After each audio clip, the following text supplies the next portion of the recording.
Okay. Go. Got it. All right, guys, let's begin. I am going to have to close my window so I won't see anybody, just so I can see my slides. So if you have a question or you want to interrupt me about something, please use your voice and not your hands, because I won't be able to see. All right, today we are talking about Chapter 4 in Janet Burroway's book. This is the second part of characterization. You'll remember last month we talked about direct character presentation using dialogue, appearance, action, and thought. But today we'll just be dealing with indirect. And I found this chapter, it was a much shorter chapter, but I found this a lot harder. I do go out and try and find new examples that weren't in the book so that we have something that you all haven't already read. It was hard. It was hard to find examples this time.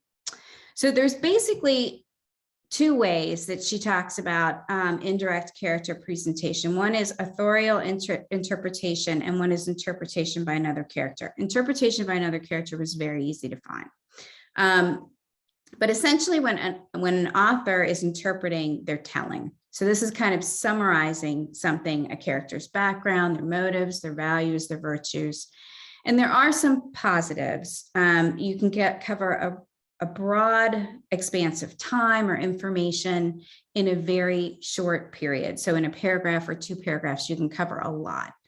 However, this method tends to distance the reader. So while every author uses the indirect method, because not everything can be a scene, direct presentation of characters, showing them in action, allowing readers to draw their own conclusions, having dialogue, that is going to more actively engage the reader. So you're only using this when you have to cover a fair amount of ground. She gave us an example. She started talking about having a neutral tone at a factual distance and drawing us closer and closer, kind of like a camera close-up. And the example she gave was from All the Light You Cannot See. And it was a good example, but I have to say, I think there are two others that are much, much stronger, and they're longer. Light Years by James Salter, his chapter 1 is a masterful way of coming from a distance and getting that close up. And I would also say A Death in the Family by James A.G. is another really good. He has a prologue that is written from the point of view of a 6-year-old that is, it's outstanding. It's amazing. So I'm going to share a little bit of Light Years. I kind of condensed this just to show you what we mean when we talk about coming at something from a factual distance.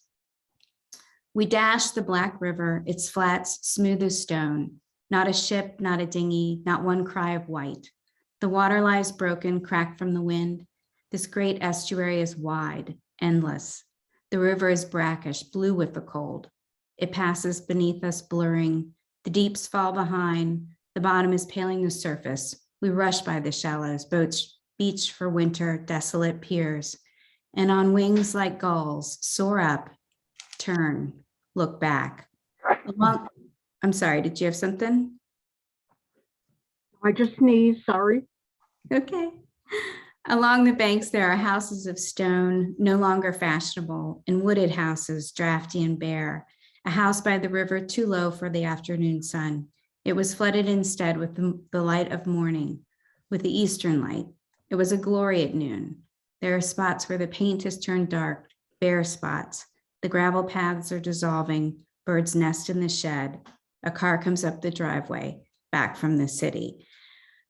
I cannot tell you how much this is like one of my favorite books, but the way he kind of takes you over the Hudson River and then down into this neighborhood is an amazing example of this author interpretation, and then getting into the character as we get closer.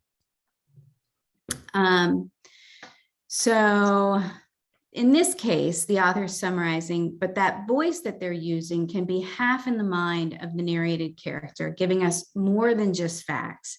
So I've pulled this from Tana French's The Searcher. This is a recent, she just published this last year. For the last week and a half, someone has been watching Cal, probably longer, but he had his mind on his own business, and he took for granted, like anyone would have a right to do amid all this empty space, that he was alone. His mental alarm systems were switched off the way he wanted them. Then one night he was cooking dinner, frying a hamburger on a rust-pocked stove, on the rust-pocked stove's one working burner. Steve Earle, good and loud on the iPod speaker, Cal adding in the occasional crash of air drums when the back of his neck flared. The back of Cal's neck got trained over 25 years in the Chicago PD. He takes it seriously. So in this case, I would ask everybody, and I'll try and turn on my view here, what gives away the characteristics of the narrator? What kind of shows us more about Cal without just giving us facts?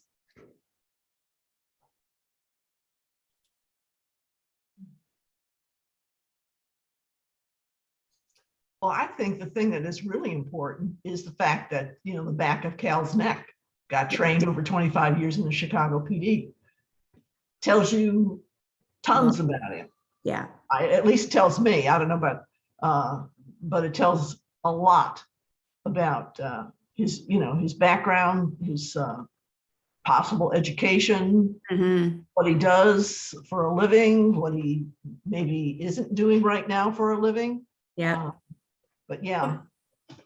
Yeah, the other thing it says here is that he was cooking, and that's one thing. But he was cooking on a stove that was damaged and not in good repair. So he's a little lax about his physical environment, and probably focused on something else that to the exclusion of many other things. Yeah.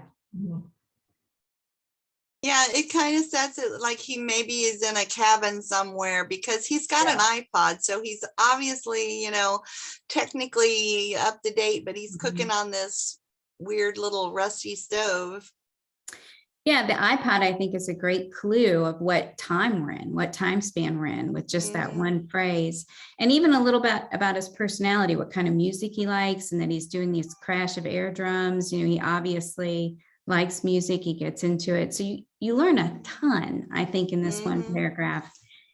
And I think Tana French does a really good job at summarizing for us and really bringing things to the surface without just listing facts. She's excellent at that. He's an excellent author. Excellent. Yeah. All right. So next, sorry. Okay. So now we'll talk about interpretation by another character. So sometimes a character presents us with another character, either in speech, action, or thought. And in the process, the observing character is inevitably characterized. So I have a really great example from Don DeLillo's White Noise. Babette is tall and fairly ample. There's a girth and heft to her. Her hair is a fanatical blonde mop, a particularly tawny hue that used to be called dirty blonde. If she were a petite woman, the hair would be too cute, too mischievous and contrived. Size gives her tousled aspect a certain seriousness. Ample women do not plan such things. They lack the guile for conspiracies of the body. So in this one, I would ask you, what opinions have we formed about this narrator in his characterization of Babette?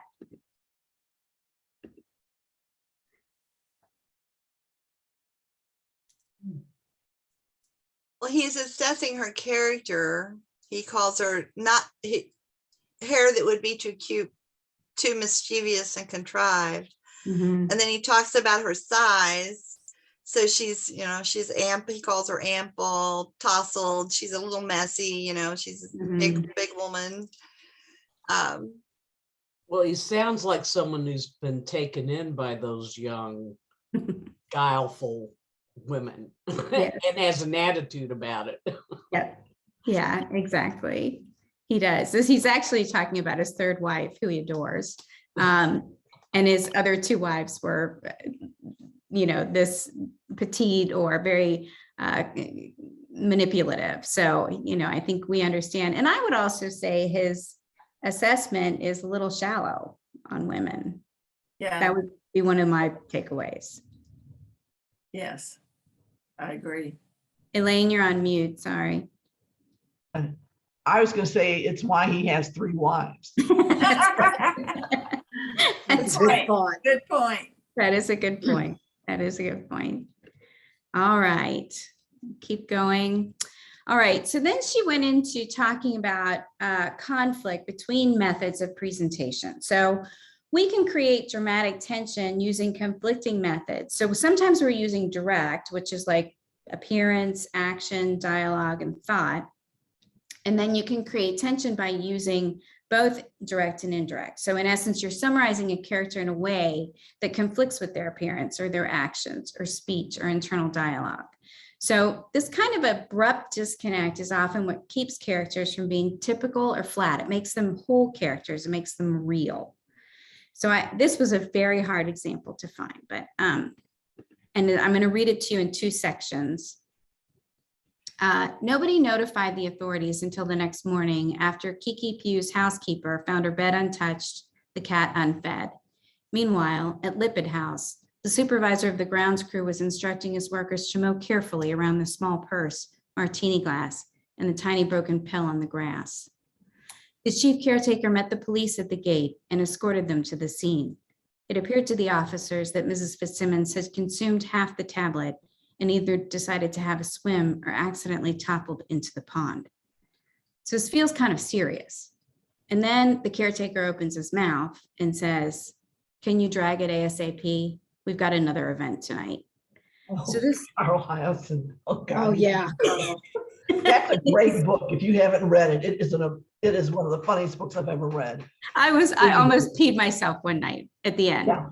I almost peed myself. Carl Hyacin is really, really good. And he's great at this. Like eventually I was like, oh, I know who does this really well. It's Carl Hyacin. And I wish I had had a copy of Razor Girl because that would have probably been a better example. But it's kind of summarizing in a way. So we've got a sense of things. And then when somebody opens their mouth, it jars us, right?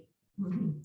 They're not typical. They're not flat. We can sense that this caretaker really doesn't care about whatever happened to this woman. He's just got to get this lawn cleared up for the next event. And that is, yeah, I highly recommend that book. All right, next one. Credibility. And this kind of gets at making round whole characters as well. So though our goal is to make characters more individual and real, we still need to make sure they're credible. So we need to keep in mind a sense of appropriateness. And Ms. Burroway talks about, a Texan Baptist behaves differently than an Italian nun. So fairly quickly, upon introducing a character, the reader needs to know gender identification, age, race, or ethnicity. We also need to understand class, period, region. And it can't be a list of facts that's boring to read. So some information should be implied and let the writer come to their own conclusion. I actually had to get my boyfriend Warren to help with this because this was a very hard example to find, but we were successful with Mavis Gallant. So in those days, Jeremy was still a daily communicant, and if he missed mass, he went to vespers. He was scrupulous about giving heaven as much as he wanted in return. He was thin at 20, with a white, frozen forehead and candid dark eyes. His eyes ran with the cold. Never in Canada had he been as miserable in winter as here in Paris. He pulled his neck down into the collar of his overcoat and walked with his hands in his pockets. He wore a gray scarf wound 2 or 3 times over his chin. His thoughts were like an invalid's, sparse and pale. Girls were drawn to him, but he failed them, drifted off. So my questions would be, how did we discover gender identification, age, race, ethnicity, and what did we learn about class, period, and region? Anybody?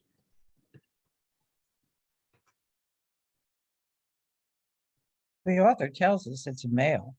Yep, right away. He was thin at 20. Yep. In Canada, he talks about his past in Canada and then current in Paris. Yep. And and it sounds as though he was attractive, he was handsome in a virile kind of way, but no. But Doesn't no. sound like he's a male, a guy's guy or a woman's guy. As a matter of fact, he is a guy's guy. Yep. And white frozen forehead. Yep. Get race right away. And I also think religion, right? We get this Yeah. idea. Yeah. I was like, so I kissed Warren. I was like, oh, thank you. This is perfect. All right, so let's go to the next one. All right, purpose. Purpose is the desire that propels our character to action. So to be authentic, the reader needs to see the situation from the character's point of view. We actually want to slip on their skin for a little while and see what it feels like. So readers need to feel swept away, temporarily becoming the character and inhabiting their world and their purpose. With indirect character presentation, it's hard to do. This means summarizing more than dialogue, action, or thought. So I have an example here. James Salter's A Sport and a Pastime. I'm the pursuer. The essence of that is that I'm the one who knows while Dean does not, but still is far from even. With, no matter what I do, I can never uncover everything. That alone is enough to make him triumph. I can never anticipate. It is he who moves first. I am only the servant of life. He is an inhibitant. And above all, I cannot confront him. I cannot even imagine such a thing. The reason is simple. I'm afraid of him, of all men who are successful in love. That is the source of his power. And in this one, I will call out, what is the desire that this character is talking about? What might drive him to action? And how do we understand his point of view in the summary?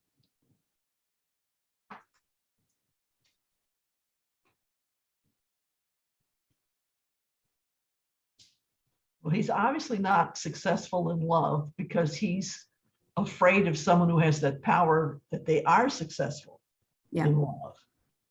And he seems to be an observer rather than a doer. Yes.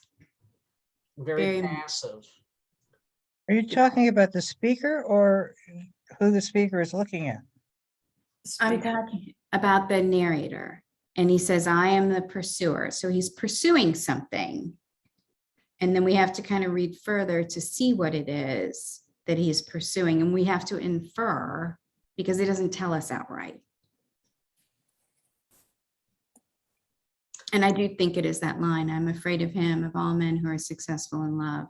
That is the source of his power. So I would infer that this narrator feels powerless. And the reason he feels powerless is because he's not successful in love. And then if you talk about the character he is describing, that person is the opposite. He is confident, he is out there, and he is fairly attractive in either psychologically or physically to the opposite sex. And he knows it. He knows that. And so in this paragraph, it's contrasting these two men who are confident versus not confident and all that, but it contrasts them. This is it kind of sounds like he wants to be like this Dean, but he has no confidence that he ever will be. Yeah. Mm-hmm. It's true. And I have to tell you this book. So James Salter is not he's somewhat well known, but this book, A Sport and a Pastime, is actually banned in many places. It's a very racy book. It's probably the raciest book I've ever read. And racy in a literary way, it's all about what he paints a scene with these light brushes and your imagination takes over. And most of the book is about Dean having sex with this French woman, which he's obviously not witness to, but he's created it in his imagination. It's an amazing, amazing book, but it is steamy. And so if that's not your thing, you wouldn't want this. But it's intimate. It's not grotesque, but it is racy. So perhaps that will interest some of you in James Salter. Complexity. Characters should exhibit enough contradiction and conflict that we recognize them as real. I mean, we're all fairly complex people. So the conflict you present and a character should provide a range of possible changes. When something happens, we don't know necessarily what direction the character is going to take because the narrator or the author has given us a range of possibilities. So conflict is at the core of character as it is with plot. The author's job is to identify, heighten, and dramatize these conflicts to give your character depth. And the reader, we know, becomes far more interested in fully developed characters. So I have another example here. I think this is a Don DeLillo. Yeah, same book. I watched him walk through the downpour to the school entrance. He moved with deliberate slowness, taking off his camouflage cap 10 yards from the doorway. At such moments, I find I love him with an animal desperation, a need to take him under my coat and crush him to my chest, keep him there, protect him. He seems to bring danger to him. It collects in the air, follows him from room to room. Babette bakes his favorite cookies. We watch him at his desk, an unpainted table covered with books and magazine. He works well into the night, plotting chess moves in a game he plays by mail with a convicted killer in the penitentiary. So what I would call attention to is we see this line about this, it's a father writing it, and he has this animal desperation, this need to protect his son, but then he's letting him communicate with a convicted killer in the penitentiary. I mean, it's a complexity, right? Does everybody agree with that one? Yes, ma'am. Okay, sorry. Yes. On to the next one. Yes, sister. Yes, Sister Mickey. I'm so sorry. I'm trying very hard. You're great. You're doing great, yeah. Fantastic. Thank you. All right, so change. The stories are all about change. If there was no change, we wouldn't necessarily, be literary fiction, perhaps, I don't know. People and situations significantly change, and as authors, we need to make sure we leave the reader with the impression that the character's life might be forever changed by an experience.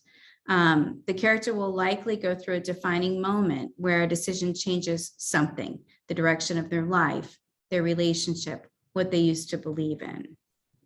And so I've pulled another, this is from the end of The Searcher. He puts everything he was wearing in the washing machine and sits in his armchair, looking out the window as the fields dim towards a frosty blue twilight and the mountains lose their detail to become one dark sweep at rest. He thinks about Brendan and Trey somewhere within that unchanging outline. Brendan with the bog slowly working its will on him. Trey with the sweet air healing her wounds. He thinks about how things will grow, where his own blood soaked into the soil outside, and about his hands in the earth today, what he harvested and what he sowed. It's nice. So what is giving you the sense that he is forever changed by what's happened?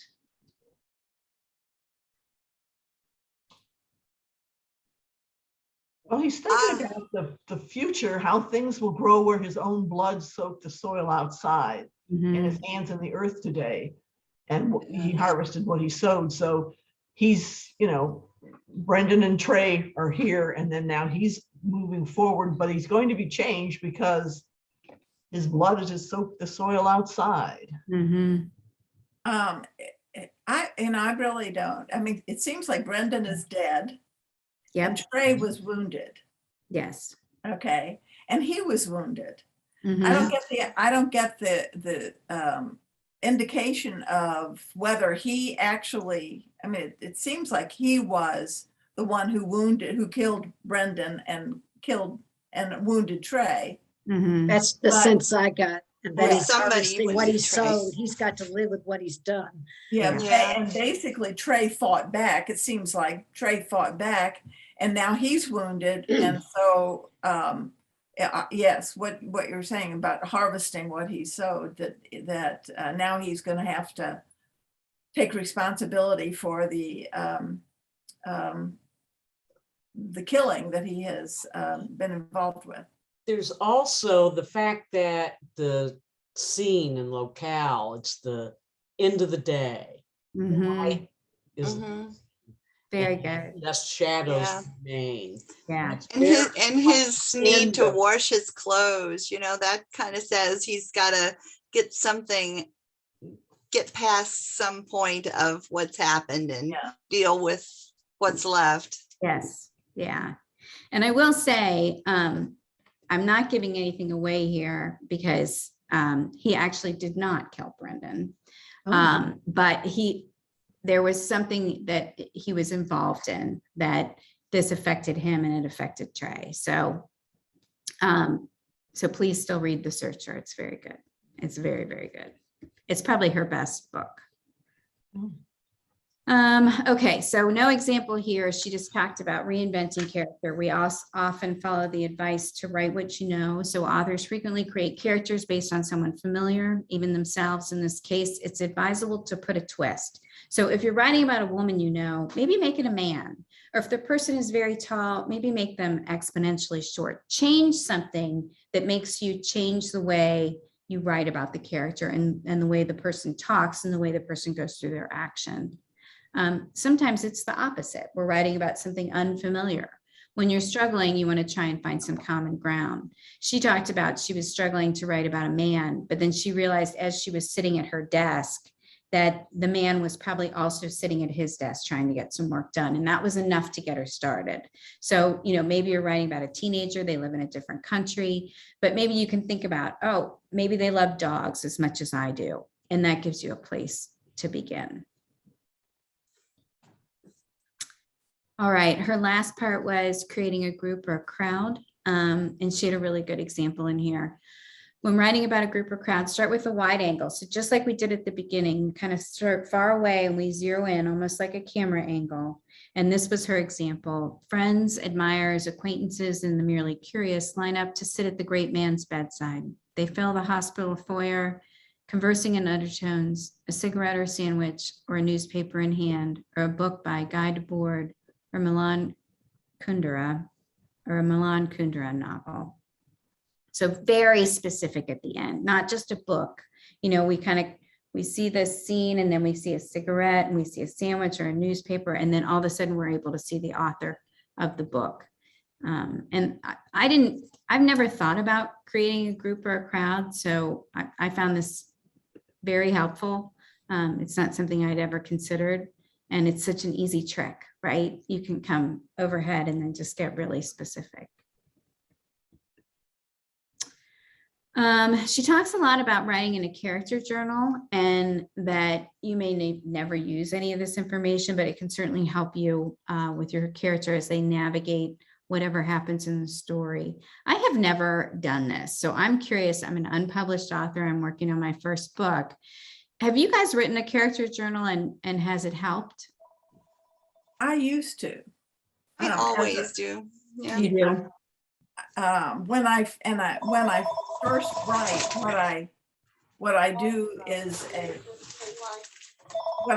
write a character description, a character study, Mm-hmm. so that I really know the character. And that's the benefit of writing a series, because you know your characters. Yes. And also when you can go back and remind yourself, because you know sometimes they change from blue eyes to green eyes, and your reader is the one who discovers it. So Right. Oh yeah, they always find it. and Charlene Harris has done this. I mean, it doesn't take a small name to get this problem in the book. But anyway, so I used to actually, as a psychologist, I was aware of language, but I also would go someplace and I'd see someone rocking in a chair on a porch, on a veranda. Mm-hmm. And so I would write in my journal that kind of thing that described a character. Yeah. I'm not sure I ever really used it, but it was an exercise in describing the character.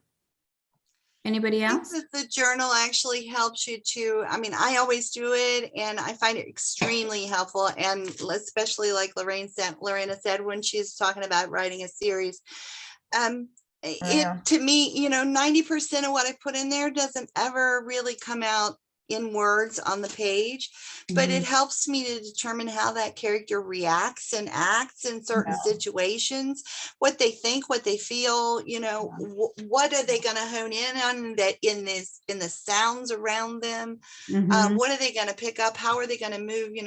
What are their little intricacies, their little twitch? Does their mouth twitch? Do they chew their lip? Do you know, what Yeah. those kind of things, you know, so that Right. it helps me with how they work through the book. And that's related to some of the conversations that Miki and I have had about a child psychologist. Mm-hmm. Mhm. You know, if you really understand what a child psychologist does, the goal, the motivations, then you're going to change. You're going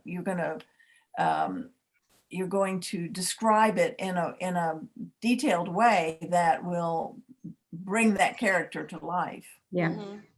Yeah. So I'm not sure that I always do that, but you know, I have it's back there. I know these things. All right. So for our last little bit, first of all, I'm going to take you through some writing prompts. I have 2 more slides after this, so we're almost done. Any questions or comments about chapters 3 or 4 before we get into how you can maybe start applying some of this stuff? No? Okay. All right. So writing prompts. I did a little hybrid here. One of my favorite authors is Abigail Thomas. She's written some fiction. She mostly writes memoir. She's 80 this year, and I love her. I've taken workshops at her house. I mean, she's an amazing lady. And she has a way that she does writing prompts that was the only thing that ever worked for me. So she says, take any prompt and write 2 pages, and every sentence has to be 3 words long, not 2, not 4, 3 words. And she says, you'll discover there's nowhere to hide in the 3-word sentence. You'll discover you can't include everything, but half of writing is deciding what to leave out. Learning what to leave out is not the same thing as putting in only what's important. Sometimes it's what you're not saying that gives your work shape. And when you're done, run your mind over everything. If there's one sentence that hums or gives off sparks, you've hit the jackpot, and start over right there. I find writing prompts to be boring most of the time. But when she did this with me, I mean, I cannot tell you how many essays flowed from just this practice. 2 pages, 3-word sentences. It's amazing the themes you'll find in there. It's amazing. You'll understand better where to start your work. It is, and if you're struggling with a chapter, I would just urge you to try this. Just write the chapter only with 3-word sentences, and then go back and you'll find where you should start. It's very illuminating. So I pulled some of Janet Burroway's prompts. I pulled some of Abigail Thomas's prompts, and we'll send this out as a PDF so you can have a reference. But write 2 pages in which one of your characters keeps their temper in check, or 2 characters argue over things that one wants to throw away and the other wants to keep. Write 2 pages in which 2 characters are put in a situation where they're forced to remain cordial. Or you could use the 4 direct elements of presentation, so appearance, action, speech, and thought, but put one element in conflict with the other 3. Write 2 pages in which one of your characters recalls something they regret. And this was my favorite. Write 2 pages in which your antagonist writes an uninspiring diary entry. And then you review your pages and consider, is there a sentence that stands out, a theme you noticed, and how can you use this in your next chapter, your next short story? What parts would work best as direct character presentation? Appearance, action, speech, and thought. Get a highlighter. Maybe it's a yellow one and you highlight that. And then you'll look at what will work best as indirect presentation. Get a different highlighter and highlight that. Would you use, the author interpretation? Would you use interpretation by another character? Jot notes. How would you create tension through conflicting methods of presentation? And what felt most credible and what felt most complex? I love that. And I was just thinking that might be a really great little writing prompt activity for us to do if we do our get together this summer. That's good. Yeah. Yeah, it would be so fun. And we could learn a lot about writing and about each other at the same time. Exactly. It is really fun because you're not trying to be perfect. you're not trying to find the right word. I mean, I was going to share one with you guys, but it was really personal, but it was amazing. The things that I was like, that this orange cat kept coming in, and every time I wrote, it was about a Sunday. I mean, it was wild. And yeah, I had an essay that came out of that, and was really good. So yeah. Cool. Very nice. Thank you. Great. Very good. Wonderful. Thank you, Thank you thank so you. much, Thank you. Miki. That was really good. That was great. Yes. Thank you. Thanks. I was worried. I'm like, oh, is this like boring? Okay, good. I'm glad. I Well thought done. this call Very was good. about the plumbers convention. Yeah, what the hell? Call into the wrong Zoom. No, it's good. All right. Can we get a copy of your notes? Yeah. All I'll this send it went far too fast for me to get everything I needed to get down. Gloria, I always send out a PDF of the presentation, so you should be able to access that when I'll send it over with the notes, so Leanne can send it out with the notes. That Okay, is so thank you. helpful, I find, because so Yeah. many times, you hear something in a call or at a class, and it resonates with you, but later on, you really think, I wish I had that in front of me right now, because I could really do something with it. It's true. It's true. We had one at Abigail's house where she said, write about memoir again, but she said, write about what didn't happen. And I remember just being so stumped. And I was thinking about, my son had just gone away to college, and I thought, and I just wrote down, like, it would have made a great essay, but it was like, he never died in his sleep of SIDS. He never choked on a hot dog. Think about all the worries you have as a parent. And I was able to just make this list of all the things that didn't happen. And I can't tell you the peace I had just writing that, like, oh, everything's probably going to be fine. Look at all these things that didn't happen. It was really It's going to helpful. survive this too. That's right. That's right. Yeah. All right, guys. Well, we're going to give you Great. 15 or 20 minutes back in your day. Oh, thank you. Thank you. Yeah, thank you. Thank you. Good seeing you Thanks all. again, Miki. Yeah. Take care, Thank you. everybody. Good seeing Bye, you. everybody. All right. Thank Take you. care. Take care. Bye. All Bye-bye. right. Bye. Bye-bye. Thank you, everybody. Thank you. Bye.